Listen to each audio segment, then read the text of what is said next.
Listen, we have a great show lined up for you. I'm your host, Kim Jacobs, better known as the Balance Doctor.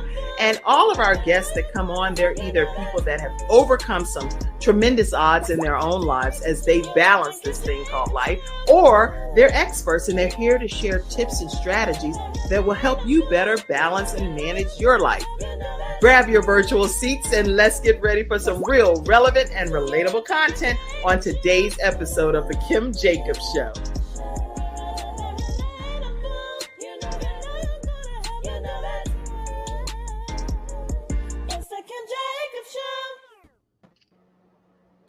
Hello, everyone. Hope you all are having a great day. I am super excited to be here with you all today on the Kim Jacobs Show, and where we're bringing balance to the world, one household at a time. How are you, Sharon and Natasha? Doing well today. Great. Y'all look good too. Both of you look like you've been on some kind of vacations. Well, I know, Sharon, you always look like that because you're the self-carepreneur person. So you got this thing mastered. And Natasha, you look like something is happening, like you're just radiating over there. Oh, thank you. Is it because you have a day to yourself, possibly? Maybe being free from all my teenagers this morning in the classroom might be it. You never know. But it sounds like, at least backstage, that you absolutely love working with the teenagers that are assigned to you. They bring me such joy. Aww. And it's nothing better than being able to be in an environment where you feel like it's a joyful experience versus drudgery or torture. You're like, oh, what is happening to me? So this is good. All right, listen, everybody, grab your virtual seats and make sure you let everybody know that the Kim Jacobs Show is on the air and we're getting ready to have a great episode. It's Freestyle Friday. So what does that mean? That means that we talk about topics that matter to you. We also talk about things that we bring in some experts that will share some of their knowledge and tips and strategies just to help you get through the weekend, through next week, and just through life in general. So I am excited about us having two of our experts here today. And pop in the comment section, what are some things you want to talk about? What are some things happening that's like, I have to get this off my chest and we need to discuss it some kind of way. So feel free. I see you, Candace. Good morning to you. So glad to have you. I know for me, I can tell you one of the topics that I probably need to talk about is hot flashes. I can have a hot flash. Oh my gosh. Unmute yourself, one of you experts, especially Sharon. What in the world? Tell me from a self-care perspective. I think I take great care of myself. But at the end of the day, I can have a hot flash that can make me feel like I'm in a furnace. Yeah, those are one of those things that comes up and women have to deal with. And I do have to say that even though I'm in that age group, and actually I bypassed it, and so I didn't experience hot flashes. If anything, I may have experienced night sweats when I was a little younger. That was the other thing too. But I know a lot of women really do deal with that. So it's kind of like, you put certain things in practices, and the only thing I can tell you, just keep practicing and know what they are. Know that, there's nothing wrong with you. Yeah, I need mental help, Natasha, when it comes to. I feel your pain. I haven't had a lot, but they're not fun. I'll tell you something that helped me, increasing my water intake, and I will not cook with turmeric until I'm past this stage in life. What did you say at the end? Because I was grabbing the water. I said I won't cook with turmeric because I find it heats me up. So I actually used to drink a little bit of it every morning to improve circulation. And I ain't doing that till we pass this lovely stage of life, because I don't know how many times it's cold and I'm like, I'm just going to go stand outside at church in the middle of service. Cause I'm like, if I sing one more note of this hymn, I'm going to feel like I'm in hell, and I'm trying to avoid it, which is why I'm here trying to worship Jesus. But like, it's not fun, that experience. I had one time I was in a hardware store and I'm like, these people are going to think I stole something. I'm like sweating. I look guilty of a crime I didn't commit. Like, it was not fun. I'm trying to talk to the young man, get directions, and I'm starting to feel it come down. And I'm like, this is not good. This is not good. They're like, keep an eye, aisle two. Right. The sweaty, guilty lady. And it's like, no, she's just at a certain stage in life where that internal combustion does what it pleases. And then when it goes away, it just goes away like it never happened. I'm like, that, in my opinion, is almost demonic. I'm like, I rebuke you. Because I mean, it's ridiculous to be able to have something come upon you that can rise up and in like no time, just whoop, gone, like it never happened. What makes me laugh is when I get to the point where I feel it coming, and I'm like, if I so much as think, it's like I freeze. You'll see me like this. And people are like, what's wrong? I'm like, I can't talk right now. Talking will make me sweat. And tell me, okay, again, y'all, it's Freestyle Friday here. So we're just having some conversation. We're going to hear from our experts with the topics that they're going to talk about. But we're talking about things that also matter to you because it's Freestyle Friday. And for me, I'm bringing up a topic that matters to me personally, which is this whole menopause, hot flash, and what in the world. So it seems to me, Natasha, that's when people want to talk to you the most. It does. What's interesting is what I learned younger was that you look to your mother for how you're going to experience it. Right. My mother didn't have hot flashes. So I was like, nah, I'm not getting any hot flashes. And then I got my first one. I was like, listen, Lord, we got to talk. I was already told that this is not going to happen. Right. Genetically, you're thinking my mom didn't have it. So it's going to But the Holy Spirit said, watch, change your diet. You'll see a difference. And it was a big part was my diet.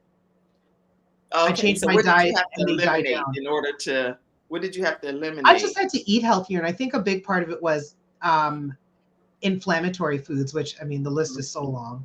Oh yeah. Right. Anytime I'm eating a lot of wheat in my life, I know that life is going to be disruptive. Okay. Right. Well, this is good to know. Good to know. I had to make changes to my diet. I increased my water intake. That made a big difference. The funny thing is, because my mom didn't experience it, she likes to tease me. So I'll go to visit her because she lives out of town. She's like, you having one now? You having one? And she calls them the flashes. You having one of the flashes now? And I'm like, listen, woman, I love you and all, but this is not something to be, don't be playing with me about this. That's the same. Well, my mom, she might, how my mom be on the show supporting. So I'm like, yeah. But my mom, anything that's happened to my mom pretty much sometimes happens to me because we are genetically tied, right? So I'll ask her, I'll say, Mom, how did the hot flashes go for you? She said, well, I couldn't take the hormone replacement medicine. And sure enough, I was trying the hormone replacement medicine. And I was like, I don't know that you couldn't take it, but it is doing my life justice. I was so excited about it. Come to find out, it started increasing my blood pressure. And my blood pressure is always so low. So it increased my blood pressure significantly. So I had to stop taking it. And I promise you, it was probably like the week after I stopped taking it, I immediately started getting hot flashes. I was like, I need that medicine. Yeah. Anyway, I want to start a fan ministry at church because I usually walk with a fan in the summer, but there's never been a time in my life where I thought I might need one in the winter. And this is the first time I've ever been to a church where they actually know what heat is. Whereas normally I'm used to being cold in church. So I'm like, not only do you have it a comfortable temperature, but my concept of comfortable changes from minute to minute. So now that you got it warm enough, it's too warm for what's going on in my life right now. That's funny. Everything that you've said I can relate to. And it would almost be like a comedy or a skit for women that are menopausal or premenopausal. Well, I think I'm menopausal because I'm in my 50s at this point. All I wanted to do is just go away. And I'm claiming in the name of Jesus, because that's who I pray about. And two, I need reprieve, rest, some resolve. You say, Lord, it's by your stripes that we're healed. So I'm claiming healing over. We need to pray over that cool of the day scripture and make it, we need some cool of the day up in our lives. You say some cool of the day in our life. Yeah. I like that. Cool of the day.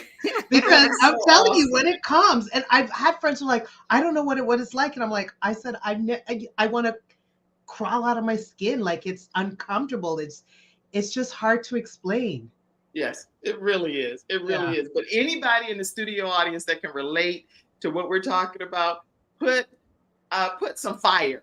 Put some fire emojis in the comment section.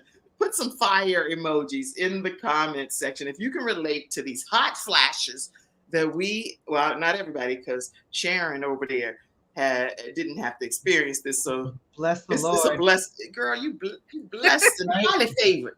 You blessed and highly favored over there. She got the cool of the day spirit on her.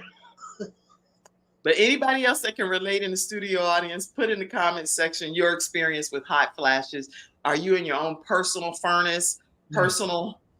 I feel like I'm being put in the furnace and being stoked with fire, like somebody stoking me in there and making sure that the flames get higher and higher. I'm telling you, and I'm big on not putting stuff out into the atmosphere, because then it seems like you're going to call it into existence, into your life. But I don't want to suffer silently over it.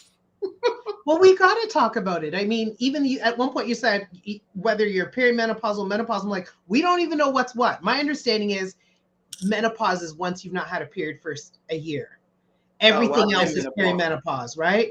So I'm like, but that could be a 10-year period. I'm like, see that? No, why are we having a 10-year period of like this roller coaster? Because one of the things I experience in perimenopause is what I like to call random bouts of crustiness.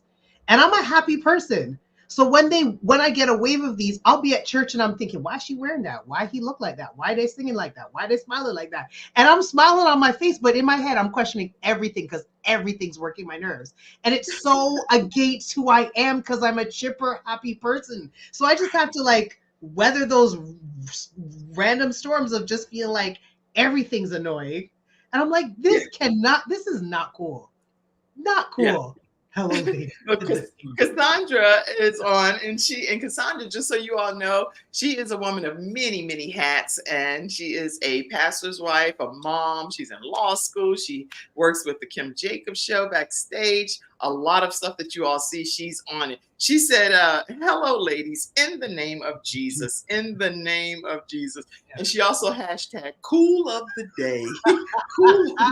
She said, personally, she said that it's like fire shut up in her bones. At least we can laugh about it. At least we have our senses of humor, right? Yeah. So this was a good kickoff to the topics. Yeah. Thank y'all for appeasing me and we gotta talk allowing me to use my cloth. I got my church cloth, y'all. Okay, I need something. Listen, I don't go to church without a water bottle now. I'm like, I don't know what's gonna happen. I need to remember to bring my fan in the winter though. Yeah, we have fans at the church that I come to a lot, but I'm telling you, I see you said, Sherry, you said, yes, some fire emojis. You can get it. You can understand the Transformer Hill, Sherry, the Transformer Hill. Glad to have you all on. Woo, okay. What we're going to do is we're going to take a commercial break. And since Sharon, you were able to remain so silent during this particular topic, we're going to start with you as far as what you'd like to talk to us about today. So we'll be right back right after this commercial break, and we're going to hear from Sharon D. Brown, Self-Carepreneur Expert. We'll be right back.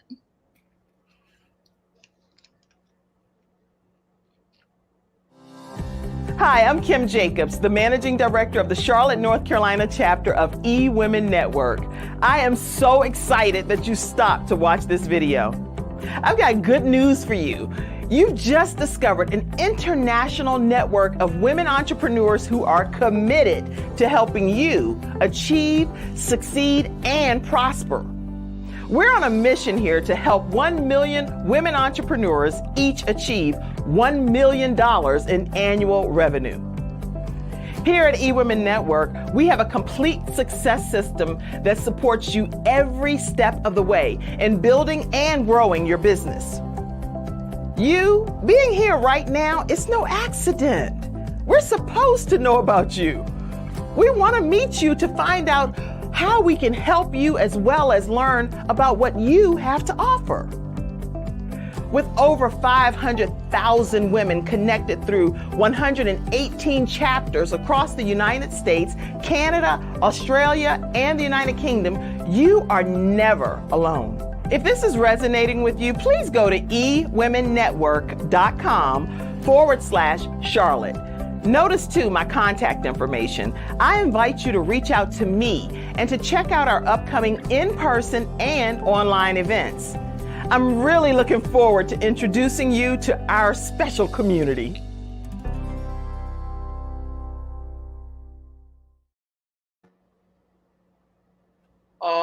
right, everyone. We are back.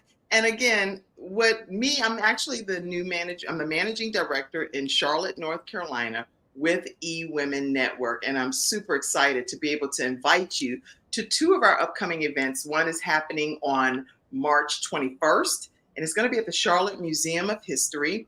And actually, our speaker is pastor. I found out she's a pastor, Pastor Juanita Corey Jackson. And she's going to talk to us about how we are born to live uncommon. So I put the registration link right there in the comment section, and I'm excited about her being our speaker.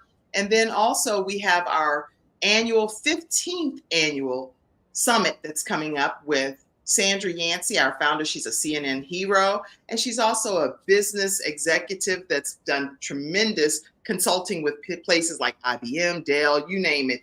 And she's going to be coming to Charlotte, North Carolina to speak on April 30th for our Women's Success Summit. And actually for that, she's going to talk to us about how to unlock some success secrets for our business. So both of those links are right there in the comment section. You can go ahead and take a moment to register, and we'll look forward to seeing you if you're anywhere in the Charlotte or surrounding areas. All right, let's get ready to talk to you, Sharon D. Brown. Take it away. Yeah. And so again, everyone, my name is Sharon D. Brown, and I am a self-carepreneur. And pretty much what that is I'm an entrepreneur who specializes in self-care and helping individuals to be successful, not only in business, but also in life, because we really can't, separate the two, no matter what we do. And so today, what I want to talk about is one aspect of self-care. And I have like 4 pillars of self-care, which I talked about on the show one time before. And one of the ones I want to go deeper in is self-awareness. And so with self-awareness, that's that self-discovery. Because one thing that I've discovered as a therapist is that what I've seen is that we never really been taught, one, a whole lot about self-care and what that means for ourselves, but also just in studying ourselves. We're always studying things outside of ourselves, but not of ourselves and through ourselves and within ourselves. And so, again, I want to talk, kind of dive a little deeper of what self-discovery is, especially as that being a part of self-care, and then also that self-awareness, because the more that you are aware of every aspect of yourself, then you will be able, even sometimes some wounds that you may not even be aware of. So those things that you may need healing from, a lot of times they can dissipate and just erase from us purposely. And sometimes, again, because we have so much stuff that be inside of us that we don't even know what's going on, that it will help with that. Did you want me to dive deeper within that, or you just wanted me to know? Wanted to know what I was talking about. I'm over here like taking notes myself. So all I know is that whatever direction you go in as the expert here on our Freestyle Friday is great. You can allow time. If people want to ask questions, feel free to pop them up in the comment section. Chime in and be an active participant. And right now, she's already said self-awareness, self-discovery is very important. Let's talk more about that. Yeah. And so with self-awareness, again, it's self-discovery, taking the time for you to dive deep within yourself. And one thing that I've noticed is us as humans, we spend so much time, and I understand why, because especially as being servants, it's about giving. But we also would need to give within ourselves, because if we don't, believe me, our well will really run dry. And so in taking the time,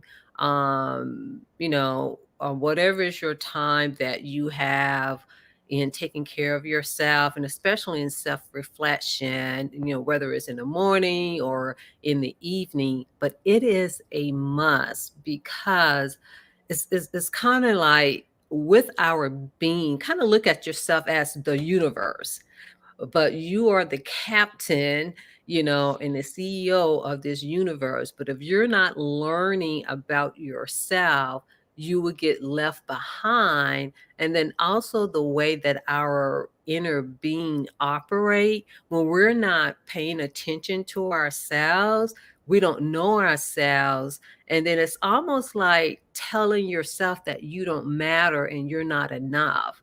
And then you're not able to see the magnificent parts of ourselves. I think sometimes that's why we may have a hard time with compliments and someone saying, "Oh, you did a good job." And then somebody may think, "Oh, they're full of themselves." And like if you say, "Oh, yeah, I know." We need to hear that from ourselves. Yeah, I know I did a good job. Sometimes we be modest. Oh, well, thank you. But there are times we really need to say, yeah, I know. I know I'm the bomb. I know I'm the boss, And so with that self-discovery, that's really important. The other part of self-discovery, because it's really good to be able to acknowledge and see the wonderful parts of ourselves, but it's also those parts of ourselves that doesn't feel so good,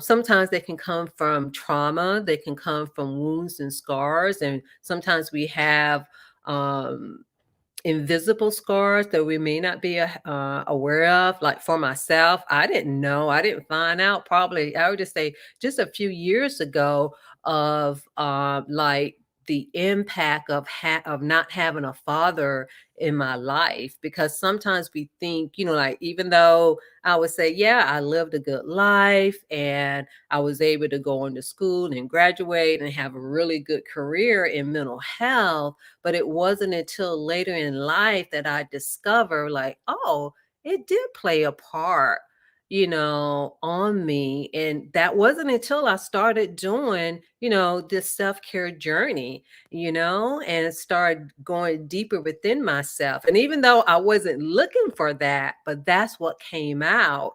And so in saying that, when we don't know certain things about ourselves, you know how we say, oh, yeah, we have these childhood experiences that can impact and we be, like adults, but we have childhood, kind of like characteristics that happens. And so in saying that, certain aspects of ourselves get stuck. And so in adulthood, we really play out and we seek out, even on an unconscious level, something that we want or didn't get as a child. But as adults, we got to work on that, because some kind of way it will implode or explode, or we get attached or connected to people, places, or things that are not in alignment with our divine assignment.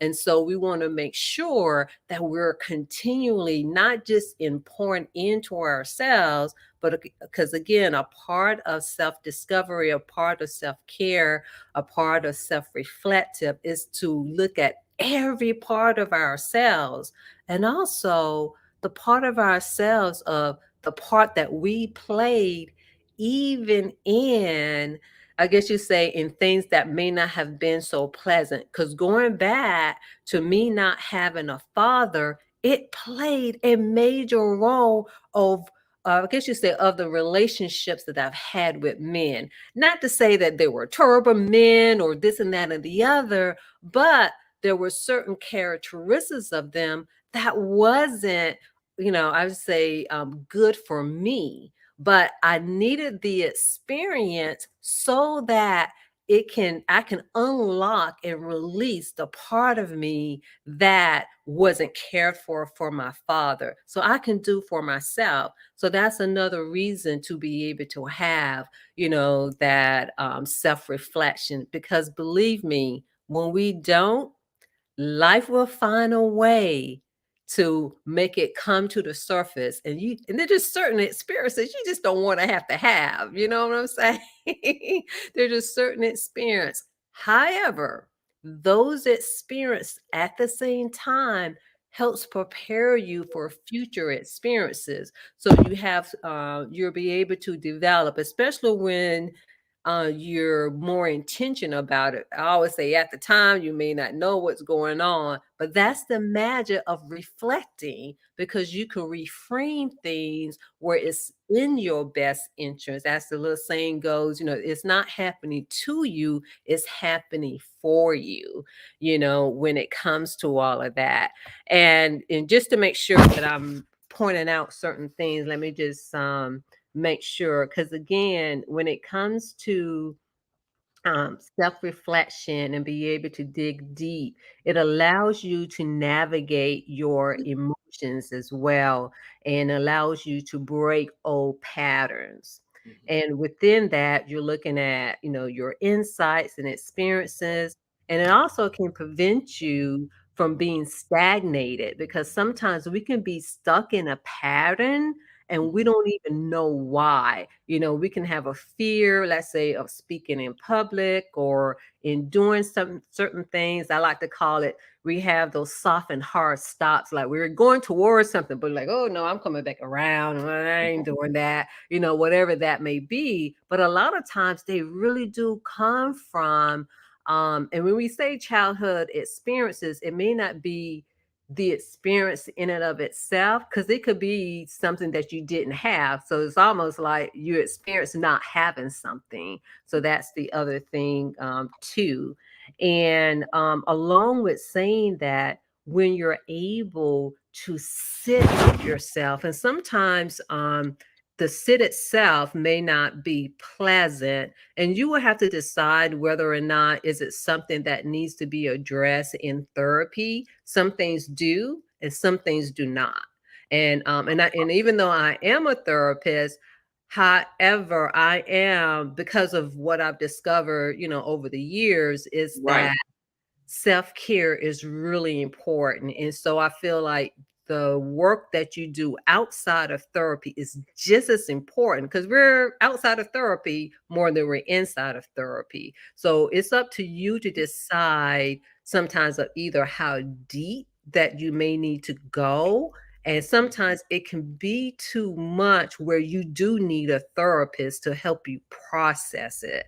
And I will also say, along with that, what I've learned is having embodiment practices, whether it's inside or outside of therapy, is very beneficial, because when it comes to processing the emotions, it's not just about talking about it, because of what it does to your entire system. So in saying that, I have developed a journal to help you dive deep with that. And it's called the Self-Care is Reflective Journal. It's an ebook that you can download, and then it helps you to pretty much go, I kind of call 3 to 5 levels, because it's like when you're sitting with yourself, just when you say like self-discovery, like for everybody, self-discovery means something different.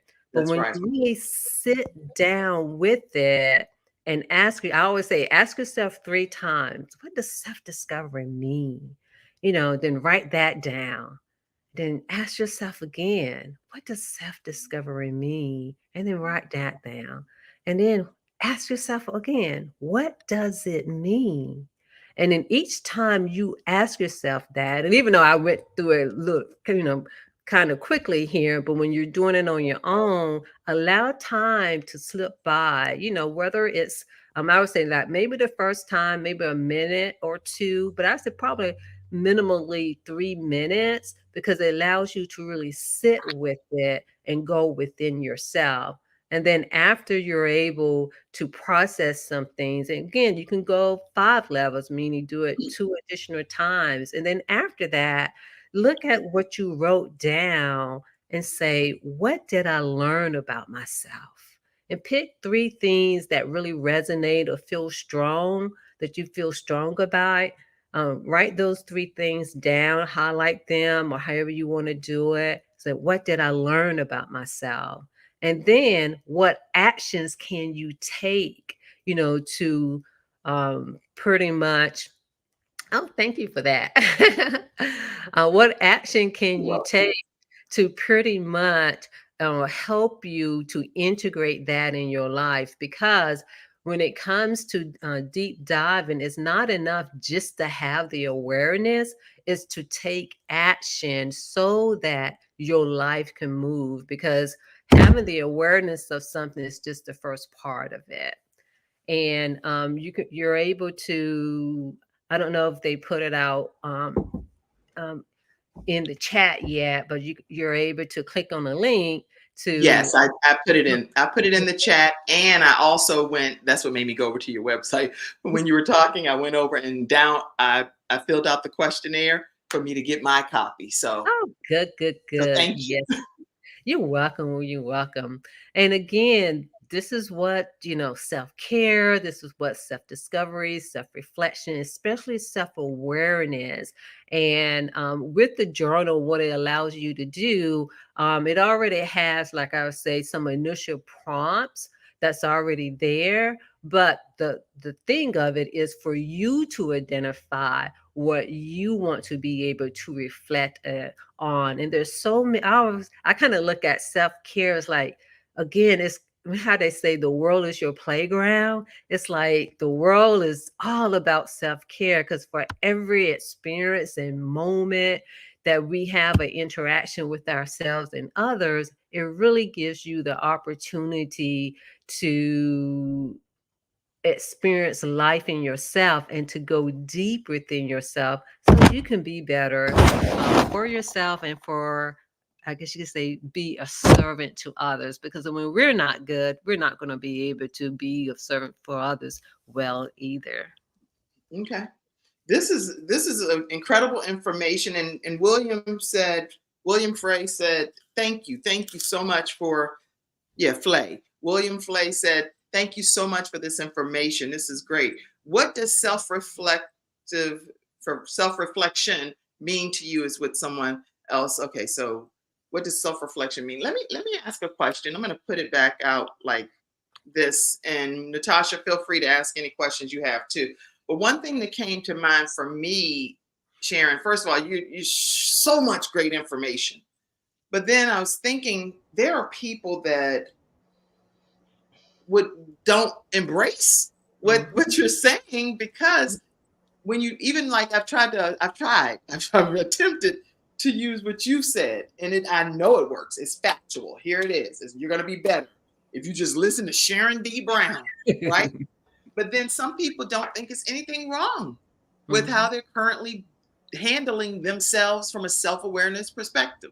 They can see the beam in everybody else's eyes, but not anything wrong with me and myself. And even me, myself, I know there's things wrong with me.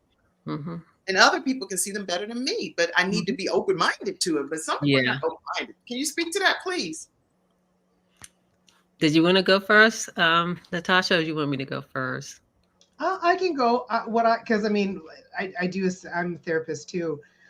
It's not comfortable looking at yourself, right? Especially in an age of social media where we're posting our best side, which our best side is not always true, because how many, I post a picture online. I went through 40 selfies before I selected sometimes the one that I post. Because sometimes when I'm trying to post, I feel like I did this. And I just come out looking like I'm making a funny face. Those are not what I usually choose to post. Every once in a while, I'm like, look at this. This is funny. But it's hard to show our not perfect side. And I think when you look online, it looks like everybody's doing the most. So who wants to look at themselves and then feel that we're not? So I have this thing I say always to my clients. When we compare almost all the time from a place of inferiority. So if I'm trying to do self-reflection and I'm using comparison to try to reflect to self, seeing what other people are doing and then what I'm doing, I've already decided I'm less than. And so I'm setting myself up for a painful moment. If we could sit in the discomfort to say, all of us got stuff we don't like, but I'm looking at this because it gives me an opportunity to make change and move forward and improve, that might shift it. And the other thing that I encourage people to do is replace judgment with curiosity. Rather than coming down on yourself for something, what can I learn about myself today? Where are the areas that I feel that I can still improve? And that, to me, that curiosity, it's like taking a stone out of your backpack, and it lightens the load. So I think it is challenging, but it's a skill like many things in life to develop. And one thing that I find fascinating, I teach college students in their last year. Some of my students are in their last year of school. And so I'm talking to them about job readiness. Whenever I ask, what are your strengths? They freeze. And I said, that is an employability skill. You will always be asked what your strengths are. Throw away this notion that you're conceited by being able to look at it. One, if you don't know what your strengths are, you don't know what to build on. If you don't know what your strengths are, you don't know, by opposite, what's not working well that you might have to discard. But it is something that you have to be aware of, but you have to engage in self-reflection to do that. Wow. And so even from that perspective, I'm trying to teach people, you have to look at yourself. It's might be uncomfortable, but the more you do it, the more you're just like, okay. And then if you learn, just accept yourself as you are. None of us are perfect. That's right. Stop trying to be perfect, because what is perfect? Right. Just be you. Yes, there might be things that you want to change, but you can't necessarily be aware of that if you're not looking at yourself. And make it a regular habit. My age will show in this, but I say, think about a tuner radio. So you remember the little lines, and you would turn the dial, and when it came in line, you would move from having static to clarity. Right. I said, when you're doing self-reflection, there's static and noise always in life. Get to that point where you get the clarity about understanding something about yourself, and then use those things to build on to move forward. Wow. I'm so glad that you did take a moment to answer that question from a therapy perspective. Mm-hmm. Okay. And I found something I want to share, but I didn't know if you want to say something first, Sharon. Did you? Oh, you can go ahead. You can go ahead. When you were talking about putting our best foot forward on social media, Natasha, I went over to my Facebook page, and from my own perspective, I was just putting a moment of raw, real emotion. And this is the picture. I'll put it up. I was laying in my bed and I was crying, and it was just me having a moment, thinking about my son and him not being here on this earth, and how, and that just, as a mom, that makes my soul ache so many times. And so but the social media piece maybe never gets to see it or whatever, but I have many moments like that behind closed doors. And I saw so many comments, some of which were so encouraging and inspiring. And then some were like, well, you need to trust God. And so I was like, what? But you having a real moment doesn't mean you're not trusting God. Crazy. I do trust God, but I also am still a human, and I know where my son is. I know he's in heaven. I know he's safe and sound. I'm not confused about any of that. But do I still cry and have moments where I'm just on the floor sometimes, or in the bed, and I'm just like laying there by myself, just reflecting and thinking of having somebody in my life for 12 years walking on this earth and seeing him develop into his character. Anyway, I just said that to say, Natasha, that sometimes when we do put our other side of ourselves on Facebook, you can seriously expect that you're going to get a lot of encouragement and you're going to get a lot of judgment. So, yeah. And that's part of why too, sometimes people don't want to do it. Right. But I encourage people to think about whatever people say tells you more about them than it tells you about you. So if they're coming to judge, that just tells you they can go with their crusty selves, because that's about what they need to work out in their lives. Yeah. Just right now, I was just finding the picture. And when I was going to find the picture, it did nothing to me to find the picture.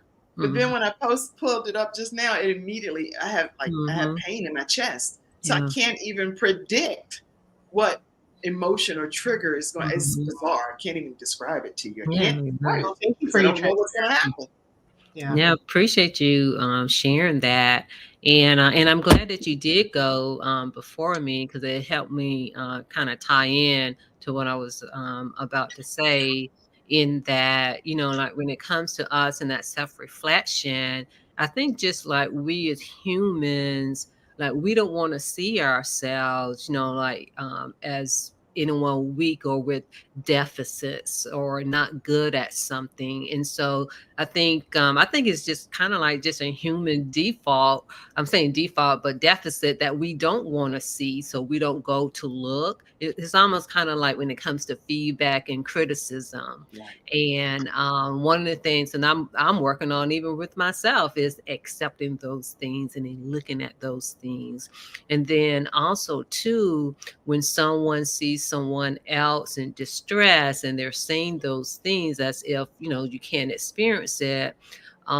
Generally, it's hard for humans to be able to even have the emotional space to be able to have space for someone when it comes to that. So in saying that, when it comes to self-reflection, that's why self-reflection is so important, so that we can look at ourselves and say, hey, what do I need to work on? How can I get better? I'm like this. I'm really good at a lot of things. I know a lot of things, but there's somebody out there who's better than me, but I'm not good at every single thing. And Yeah. even though I'm a therapist, there's still certain things that I'm not, it's just by being a human that it can be a lot, you know what I'm saying? And so that's another reason for self-care, so that I can have the emotional capacity, one, for myself, and to be able to support someone else and not feel like that somebody else, or not doing, not being judgmental on others.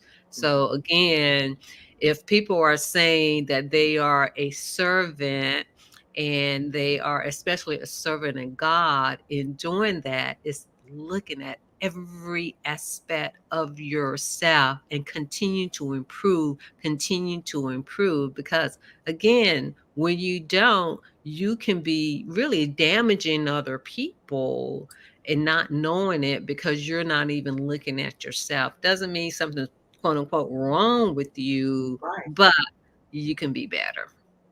This is great. Thank you. How do people stay connected with you? I've put it in the comments section, but I want people to hear it directly from you as well.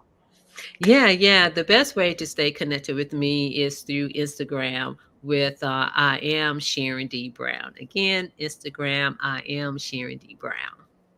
All right. Y'all make sure that you stay connected and make sure that you get that ebook that Sharon is offering. I've already downloaded mine.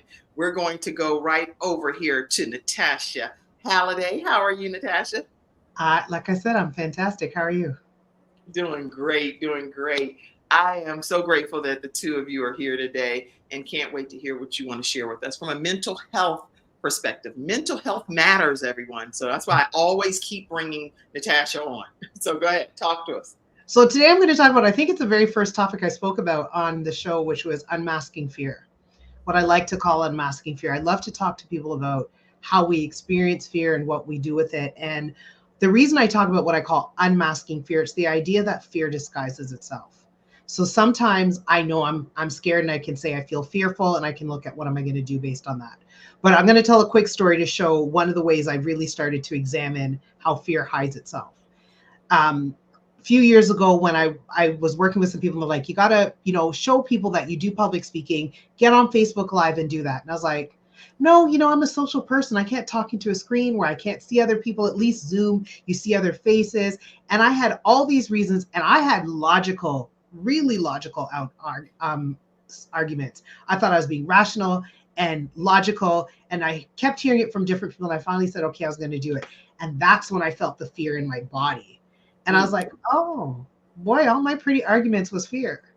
And fear just dressed up in a prettier outfit. And I think this is what happens with fear, is it disguises itself under masks of things that are more palpable to receive. If I tell myself I'm being logical, I can deal with that. If I tell myself I'm being rational, I can deal with that. Responsible, if I have an obligation to do something, it's much easier to then do or don't do based on that thought and feeling.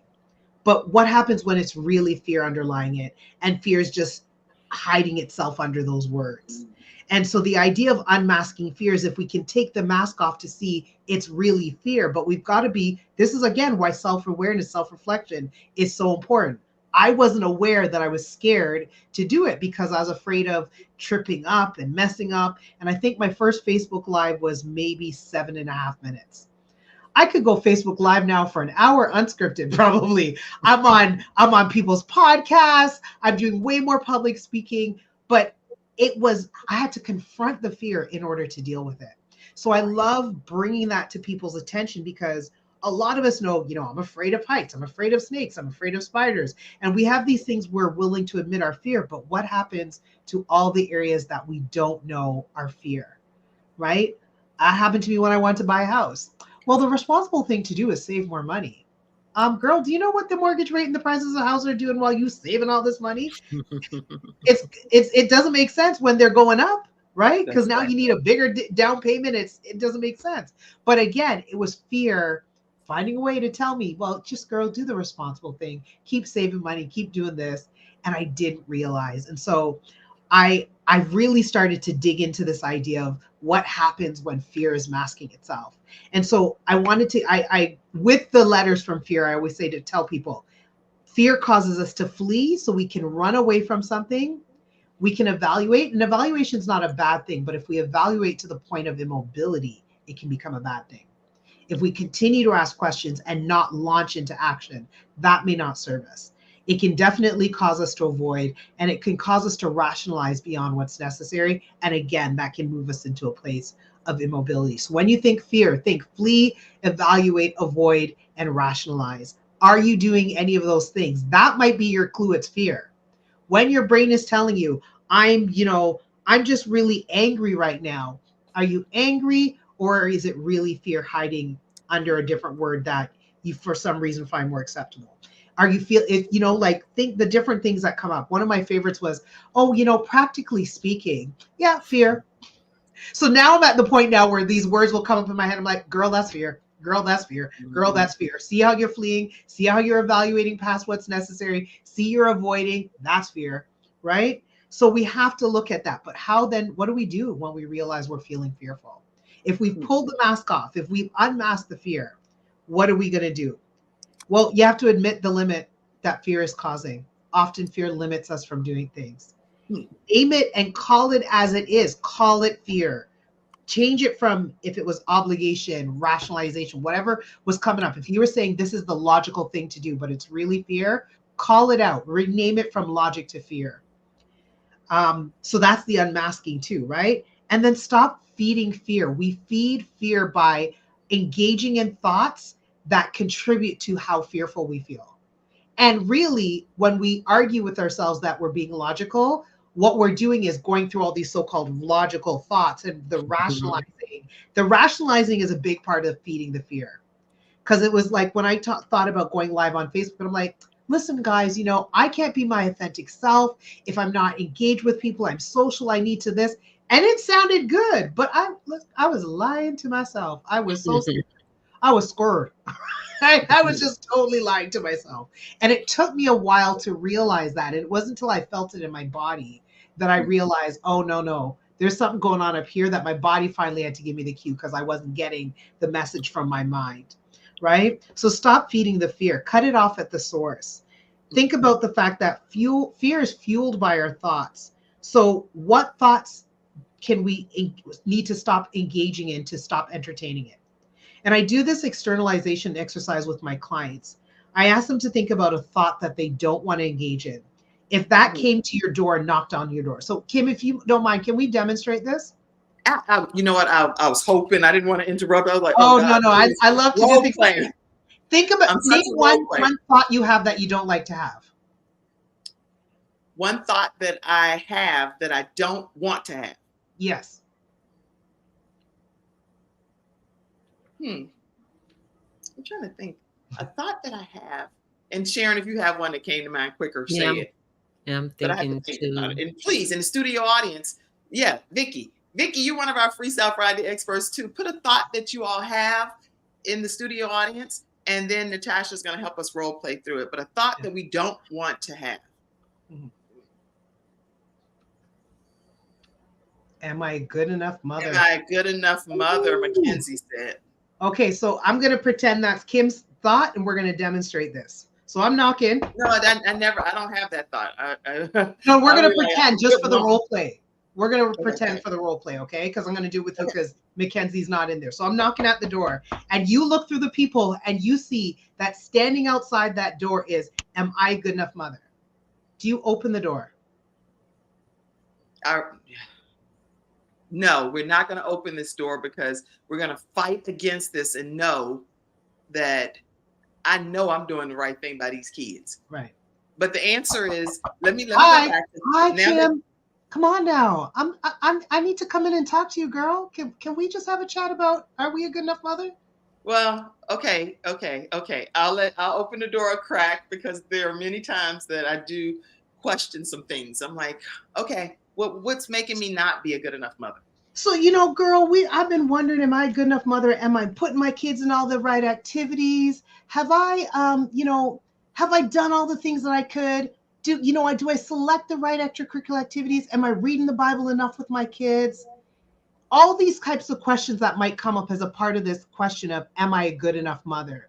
Yes. The more we have that dialogue, and it's unintentional. That's why I like to tell people, think about it like something physically coming to your door. Because if we had thoughts we don't want to work with at our door, we don't realize how often we invite them in, sit them down, make them tea, give them a piece of cake, and we hang out with these thoughts that do not serve us. Yeah. Well, now that you said this, and now that Mackenzie typed it, I definitely have that thought sometimes. So I can go back and course correct and say, sometimes I'm talking to myself in the kitchen by myself, but I guess I've opened the door because I'm like, no, I taught them better than this. And you can tell me that what I thought I was doing wasn't working. So who am I talking to? I'm talking to the open door that you're talking about. Right. And so I get people too, especially depending on what their learning style is. For some, like as kinesthetic learners, I'm a kinesthetic learner. I'm very hands-on. This works very well for me because I can totally picture and imagine engaging in this dialogue. And it makes me realize what's happening in my thought process. Because if we're not aware of it, this is happening in our thought process. The thoughts come, we're having a back and forth dialogue, or we're at least listening to this unhealthy thought go on and on and on. And what we need to do is say, shut up, get out. You ain't welcome here. Now we need to get them out the door, bolt the door, put like extra bolts on the door. Because if what we don't realize sometimes is we're like, we might open the door and go, I don't want to let you in. But what if we walk away and we don't secure the door and it creeps back in? Yes. Right. So I kind of try to imagine different scenarios because I look at how are the different ways some of these thoughts have infiltrated my thinking. Right. So now I literally ask myself, what thoughts am I entertaining? Have I welcomed a thought in? Have I sat it down? Have I made it a cup of tea? Am I having a little tea party or coffee date with a thought that I don't want to have? Yeah. And it's become so powerful. I remember I was entertaining a thought that I shouldn't have. And I dreamt that I woke up in the middle of the night, walked down my stairs, and my front door was open a crack. And I just went, thank you, Lord. I'm entertaining a thought I shouldn't. That you shouldn't. And Vicky, I had to examine my thoughts. And read Vicky's comment too. I love that. I try not to entertain fear. I use affirmations daily. Yes. That's she also said that. Thought I'm gonna fail. I don't like that thought. Yeah. And the thing is, when the thought creeps in, we don't necessarily notice. And that's why I like to have people thinking about if it was something physical at your door, it would be so much easier to recognize and go, no, we ain't hanging out. But when it creeps into our thought process, we don't notice. And of course, it's as soon as you notice, you then shut down the thought. You may not notice at the very moment it pops up, but as soon as you notice, you tell that thought, get out. I ain't having you. You come get the strong armed men and you deport to get that thought out of your house. Get that thought out of your mind. And sometimes people are like, but how? Mm-hmm. Intentionally replacing it with another thought. Because if I tell you not to look up, now you're thinking, what's up there? I want to look up. Right? So sometimes by just telling yourself, don't think it, it doesn't work. But if I intentionally replace a thought I don't want to have with a thought that serves me well and keep putting my time in rehearsing that thought, it's going to quiet that other thought too. So get it out and then choose to have the company that you want to have. What are the thoughts you do want to entertain? As a Christian, I have to use scripture sometimes to do that. I might have to recite scripture or read it in to go, what does God say about who I am when my silly thoughts are trying to tell me something different, when it's trying to contradict who God of the universe says that I am. So listen, petty thoughts, you got to shut up. The word of God says this. So sometimes that's what I do, right? And Vicky talked about affirmations. What statements can you make that shut those thoughts down, that counteract those thoughts? So if it's a fear-based thought, right? Especially once you uncover it's been disguising itself as something else, and you recognize, no, it's really fear, then what steps are you going to use to shut it down, right? So like I said, you're admitting the limit, you're naming, you're calling it out. You recognize because it's fueled by our thoughts. Check if you're entertaining thoughts that don't serve you, that are fear-based. And then shut down those thoughts, replace those thoughts with thoughts that do serve you. I get riled up. I'm all excited now because I'm like, I feel like I want to so excited. I'm having another hot flash. So I know I can't get myself too excited. This is awesome. Awesome. But yes. So the last thing that I want to say about dealing with fear, and it's again with the letters of fear, face it, explore it. And when I say explore it, examine maybe where it came from, examine why it's something that you're experiencing. Understand a little bit, because in the understanding, it might be some of what gives you tools on how to deal with it. Accept it. Instead of just being angry at yourself for feeling fear, accept that you felt the fear so that you can, okay, it's done. I felt it. Now what am I doing to move on? And reframe it. So 2 things I like to say for our rise above it, but also reframe it. By reframe it, give it a different context. If you've understood it one way and that there was a distortion with that, how else can you understand it that's going to serve you better? That's right? Good. If you fear not being a good enough mom, why don't you validate that? That makes sense. Every mother probably questions it at least once in their life. It's actually your desire to be a good mom that makes you question it. But you don't want to stay in that space of questioning it. You accept that you had that thought. You continue to look at, what am I doing to be a good mother? And then look at, what are the things that I want to do that I believe make me a good mother? That's good. And you give it a different context and you move on. Well, I ended up typing some of the stuff you said so I was over here still typing. Okay, Natasha Halliday, how do people stay connected with you? So my socials, I'm at Natasha A. Halliday on Instagram, Facebook, LinkedIn. That's how people can find me. All right. Y'all had some great comments and questions and all kinds of great participation has happened. So thank you all so much. In the studio audience, I saw a niece that came in, and she said, okay, yeah, let me Brandy. go back for 1 second, Mackenzie, to Brandy's comment, please, first. And then let's see. She said, hello, everyone, and a special hello to my Aunt Sharon. I love you and love your words of wisdom. She typed it again. She's like, I know Kim is hosting the show and can see my comment. So she put it again. She said, hi, everyone, and a special hello to my Aunt Sharon D. Brown. Love you and love your words of wisdom. She's like, I know somebody better put this up. So also I want to make sure that so you want to say something, Sharon? Oh, I just was going to say thank you so much, Brandy, and love you too. Yeah. And I saw, Kim, that Mackenzie put a note about the TikTok. Yes. I'm going to address that too. Vicky L. Evans said the Bible tells us to mourn when others mourn. To tell someone to just trust God when they are mourning is contrary to his instructions in the word. Because when they're mourning, we should be showing support in the process of their mourning. And I see everyone is saying they're enjoying today's Freestyle Friday episode. Mackenzie, if you would, right for our last few minutes here, pull yourself in. People, hey, beautiful ladies, I see your comment. People have been talking a lot about this TikTok ban that's possibly happening. We know that there's still some time yet for it to come to full fruition, but Mackenzie is our backstage representative with the Kim Jacobs Show. She's going to tell us like a 2-minute rundown of this whole TikTok game. Go ahead, Mackenzie. I love her little ones piping in too. And she's a mom of a